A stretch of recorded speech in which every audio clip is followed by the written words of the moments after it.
il fallait que je te fasse cette vidéo sur les 7 bénéfices à jouer au piano. Je parle pas des bénéfices un petit peu, ça rend plus intelligent, machin, bon, les trucs bof quoi.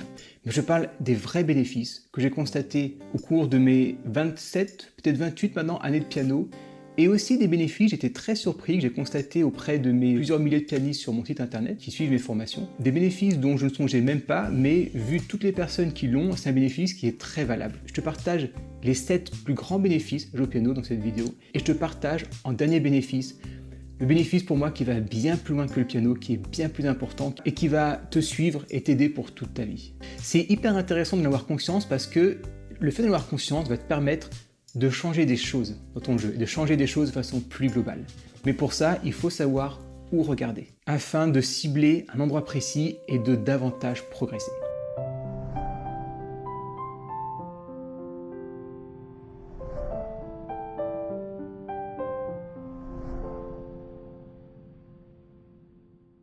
Je vois la caméra que j'ai failli me trahir.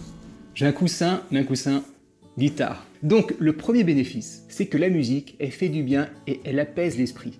C'est scientifiquement prouvé et d'ailleurs tu peux le ressentir si tu joues les bonnes musiques. Il y a 3 principales raisons à ça.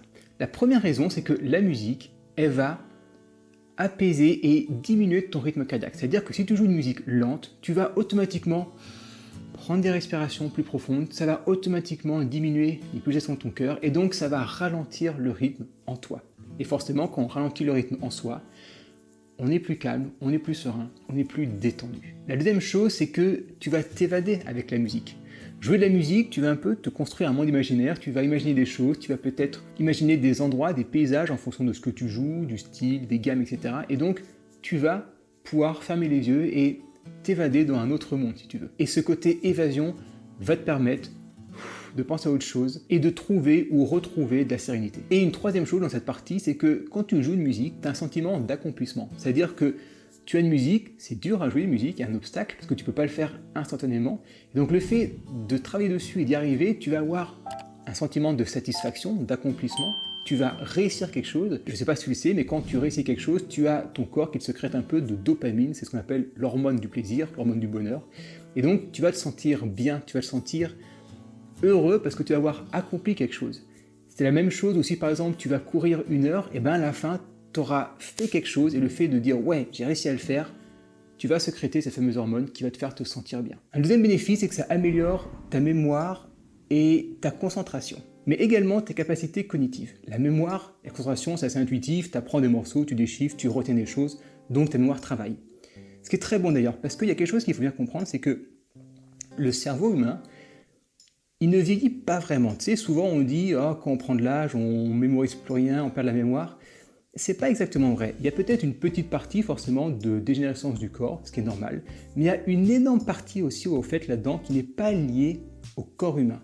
Il est lié parce que plus tu prends, on va dire, de l'âge, moins tu vas faire l'effort de mémoriser. Au début, on est très vite à l'école. Jusqu'à 18 ans, on va dire, jusqu'au bac, on va dire, on apprend tout le temps les choses, on apprend. Après, on fait ou pas des études. On continue à apprendre. Mais qu'est-ce qui se passe après? En général, on trouve un travail, on apprend au début, 1 an, 2 ans, 3 ans, et ensuite on répète les mêmes tâches, encore. Et donc, on n'apprend plus rien. Par rapport à l'école, on n'apprend plus rien. Et petit à petit, au fil des ans, au fil des âges, on va de moins en moins apprendre parce qu'on va se laisser un peu bercer par la routine de la vie. Et il faut bien comprendre que ton cerveau, c'est comme un muscle. Si ton cerveau, tu le fais travailler régulièrement, il va rester en forme.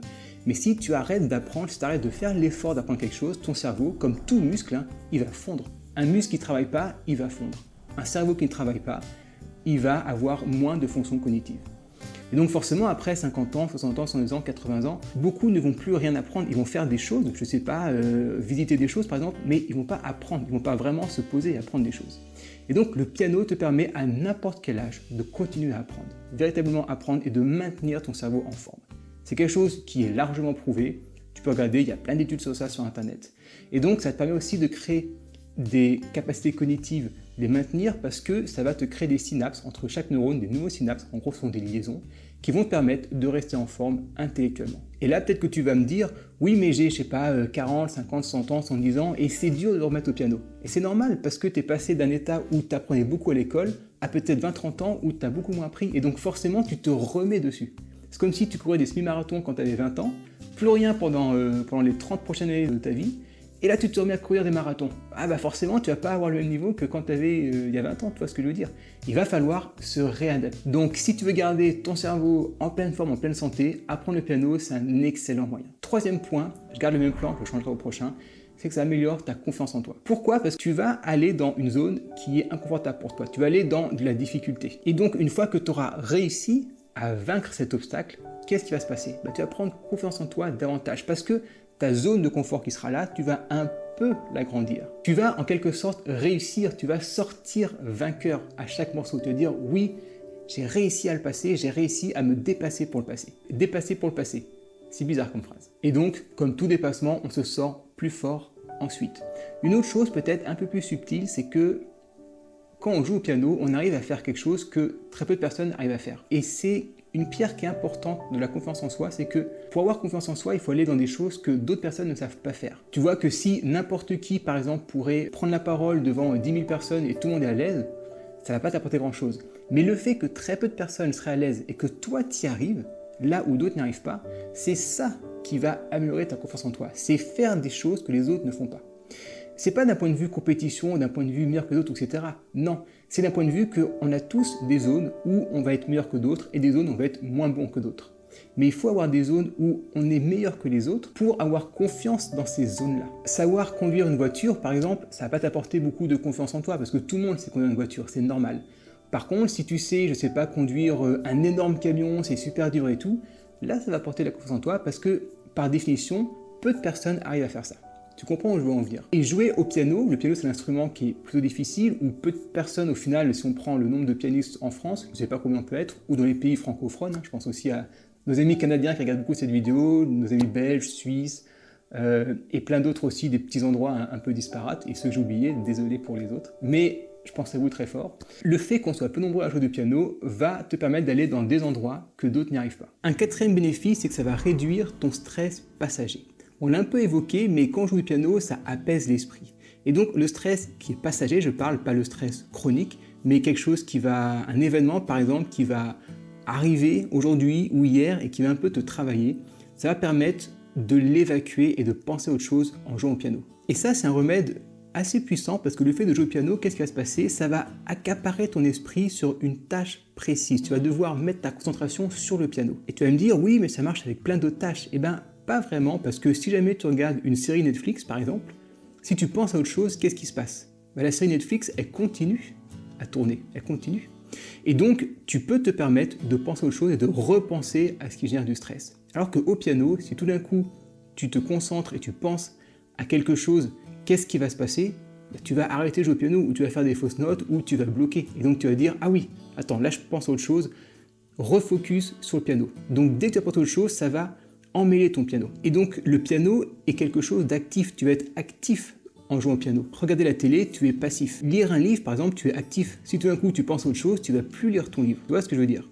Marcher, par exemple, tu es passif parce que tu peux penser à autre chose et marcher en même temps. Et donc, le piano, c'est un instrument qui va te permettre de prendre ton attention et de ne pas la lâcher. Et ça va être idéal de passer une demi-heure, 3/4 d'heure, 1 heure ou même 20 minutes à penser à autre chose, à jouer au piano et donc à ne pas penser à ce qui peut générer du stress. Un cinquième point hyper important qu'on dit pas souvent et pourtant qui est vachement important, c'est ça crée du lien social. T'as remarqué, on est beaucoup connectés, il y a beaucoup de réseaux sociaux, mais quand on voit les études, quand on lit des livres, etc., on a de moins en moins de liens sociaux, de vrais liens sociaux. On est de plus en plus connectés, mais on est de plus en plus déconnectés. Ça paraît paradoxal et contre-intuitif, mais c'est le cas. Nos taux d'attention diminuent, nos relations diminuent, elles sont beaucoup moins vraies, beaucoup moins profondes. Et donc la musique te permet de recréer du lien social, du vrai lien social. C'est-à-dire juste une connexion avec quelqu'un, mais jouer ensemble en groupe.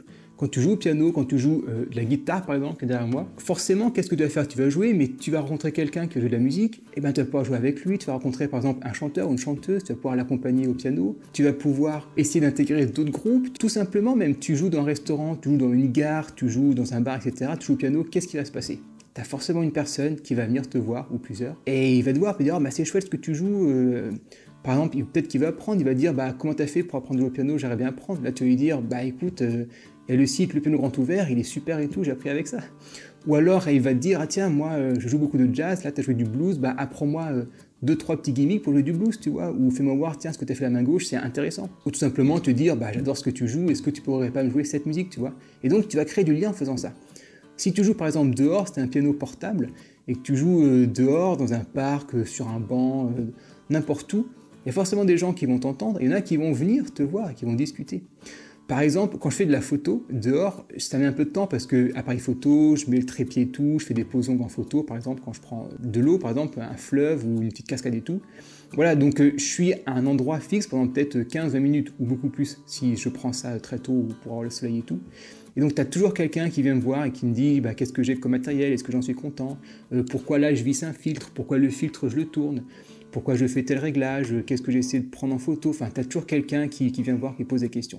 Et donc ça crée du vrai lien social, pas du lien social virtuel, mais des vraies personnes qui viennent te voir et qui sont intéressées par ce que tu fais. Et ça c'est un bénéfice du piano énorme, aussi d'autres instruments, mais comme le piano est très polyvalent, tu peux accompagner quasiment tous les instruments. J'ai l'air bas et je le suis parce que je suis sur un tabouret et pas sur ma chaise, parce que ma chaise est assez grande, elle prend tout le plan. C'est pour ça que ça fait un peu bizarre avec le bureau derrière moi. C'est là où je te montre toutes les vidéos que je poste sur YouTube et aussi mes formations. J'ai un deuxième bureau qui est face à la nature quand je fais d'autres choses pour le piano grand ouvert. Un sixième bénéfice, c'est que ça améliore la discipline et la persévérance. On peut être naturellement discipliné, mais on peut aussi être naturellement pas discipliné. Et le piano va t'apporter la discipline parce qu'il va falloir que tu pratiques le piano régulièrement, que tu te fixes des plages horaires, que tu te fixes une discipline au final. En disant il faut que je joue tel jour, que j'apprenne ça, il y a un ordre dans les sessions que tu fais au piano. Tout ça va créer une structure. Et aussi de la persévérance parce que tu vois bien que si tu joues au piano 1 heure et que tu arrêtes, tu vas pas savoir jouer du Chopin. Et je te le dis parce que j'ai pas mal d'amis qui ont voulu se mettre à la guitare, donc je leur ai montré, et au bout d'un cours ou deux, ils se sont dit je suis même pas capable de jouer du Jimi Hendrix, j'arrête. La musique, ça se pratique régulièrement et c'est long à apprendre la musique. Donc si tu n'as pas la persévérance, tu vas pas pouvoir jouer de la musique. Il faut pratiquer régulièrement, encore et encore, pour apprendre, progresser. Et ce qui est super avec le piano, c'est que tu vois les résultats concrètement. Il y a des choses, par exemple, tu reprends le sport, tu vas pas forcément voir ton évolution en sport, parce que tu vas peut-être courir de mieux en mieux, mais c'est dur, par exemple, à évaluer si tu n'as pas justement une montre de sport qui va te prendre un peu les pulsations, la vitesse moyenne, les altitudes, etc. La VO2, les watts pour le vélo, etc. Mais au piano, on voit la progression, parce que tu as ton morceau, tu essayes, tu n'y arrives pas, tu essayes à un tempo, tu vas dire ok, là j'arrive à 70, mais j'arrive pas à 100. Et peut-être qu'en 2 semaines, tu vas dire là j'arrive à 100. Donc tu vois à chaque fois le progrès. Ton progrès, il est mesurable. Les morceaux, tu les finis, donc tu peux tout mesurer. Ce qui va te permettre de garder les motivations et de voir justement que cette persévérance est payée. Donc si tu n'es pas très discipliné, si tu n'es pas très persévérant, le piano va t'apporter énormément de structure, de la bonne discipline. Et ce qui est hyper important avec la discipline, c'est que il n'y a que de cette façon qu'on progresse. Si tu fais les choses de façon désordonnée, aléatoire, un peu chaotique, tu progresseras pas ou alors de façon très lente. C'est que en faisant les bonnes choses au bon moment, en suivant la bonne trajectoire, que là tu vas faire plein de progrès de façon beaucoup plus rapide. Un septième bénéfice, c'est que ça va t'apporter beaucoup de culture musicale. Et ça va également enrichir et diversifier ta culture sur la musique, mais même de façon plus large. Parce que quand tu apprends la musique, quand tu apprends les styles, quand tu apprends l'origine de la musique, tu apprends plein de choses qui vont avec. Tu apprends que la musique, par exemple, si tu remontes au 2e, 3e siècle, que la musique avant était faite uniquement, déjà elle était que dans les monastères, en tout cas en Europe, et le but de la musique c'était tout simplement de chanter des prières, parce qu'ils estimaient qu'une prière qui était chantée allait plus vite aux cieux et donc toucher plus vite Dieu, que si la prière n'était pas chantée. Donc au début, la musique, c'était vraiment une note, c'était de la mélodie, une note qui était tenue pour que les chantres puissent chanter cette musique, avec une petite inflexion au début, une petite inflexion à la fin. Ça, c'était la musique. Et ensuite, tu vois que petit à petit, 3e, 4e, 5e siècle, on a rajouté ensuite des voix, de la polyphonie, on a rajouté des quintes, des quartes, surtout pas de tierces. Tu rajoutes une tierce, tu allais au bûcher direct. Donc il y avait des notes comme ça que tu pouvais faire, et certaines notes qui étaient complètement interdites avant. Et puis au fil du temps, la musique s'est un peu échappée des monastères, elle allait dans les églises, les cathédrales. L'utilisation de la musique n'était plus que pour chanter les prières, mais il y avait un côté un peu plus, on va dire que le peuple se l'est approprié, donc c'était un peu moins louable, les paroles, voire même carrément pas louable, dans les musiques. Et tu vois que la musique petit à petit, elle est allée dans d'autres endroits, et qu'il y avait des notes qui sont rajoutées, il y avait des accords qui sont rajoutés. Aujourd'hui, on fait un accord 7e, septième majeur, il n'y a pas de problème. À l'époque, tu fais un accord septième majeur, tu étais pendu dans les 3 minutes après. Donc tu vois à quel point la musique va bien plus loin que les notes. La musique, ça fait partie de l'histoire. Un autre fait, par exemple, c'est qu'à l'époque des Grecs, la musique, c'était une des disciplines les plus importantes à apprendre. Il y avait dans les principales disciplines dans la Grèce antique, tu avais la philosophie et l'astronomie, ça allait ensemble d'ailleurs, astronomie, philosophie. Tu avais les mathématiques, tu avais la rhétorique, et tu avais la musique. Je crois que la musique était en deuxième position. C'est pour te dire que dans certaines cultures, la musique était extrêmement importante. Et donc le fait d'apprendre le piano va te permettre, si tu t'y intéresses, d'apprendre toute cette culture musicale et de vivre et de ressentir et de comprendre plein de choses qui sont beaucoup plus larges que la musique. Je reviens à ma place pour ce dernier bénéfice. Le piano, ça va te permettre d'être complet. Ce que je veux dire par là, c'est qu'on a besoin tous de certaines choses pour être complet. Être complet, c'est-à-dire être en harmonie. Il y a des choses où on a besoin de faire pour être en harmonie. Par exemple, tu as besoin de bien dormir.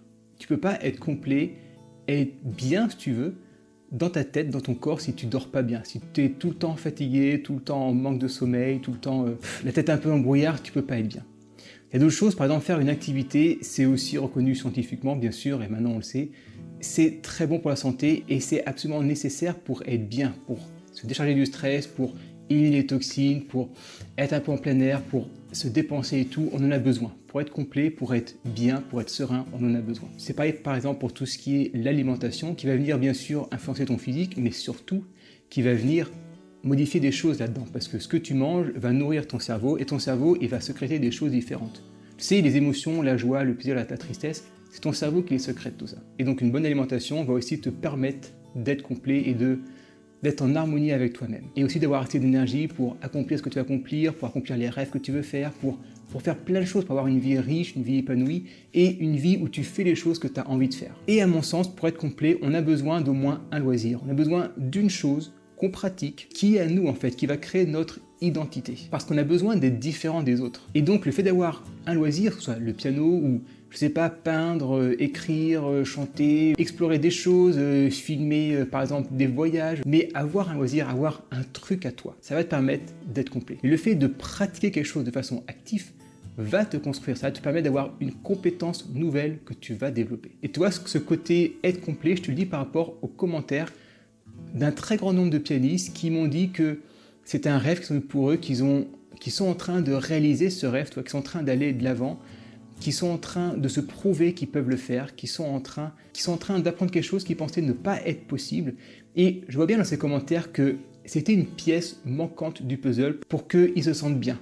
À l'inverse de quelqu'un qui dirait ça, je l'ai pas fait tout, et du coup tu peux éprouver un peu de frustration de ne pas avoir fait ça, de ne pas être allé là, et ben là, ils sont en train de le faire, et du coup, la frustration de dire je l'ai jamais fait, ça fait 30 ans que je voudrais le faire, ils le font. Et ça apporte clairement une pièce du puzzle qui était manquante pour faire un beau puzzle en harmonie. Si tu connais d'autres pianistes ou même d'autres musiciens, n'hésite pas à leur partager cette vidéo. On n'en trouve pas des vidéos comme ça. On trouve plein de tutos, mais pas des vidéos comme ça. Et à mon sens, c'est une vidéo qui est très importante à toujours avoir en tête. Je te souhaite une excellente journée et garde tous ces bénéfices en tête.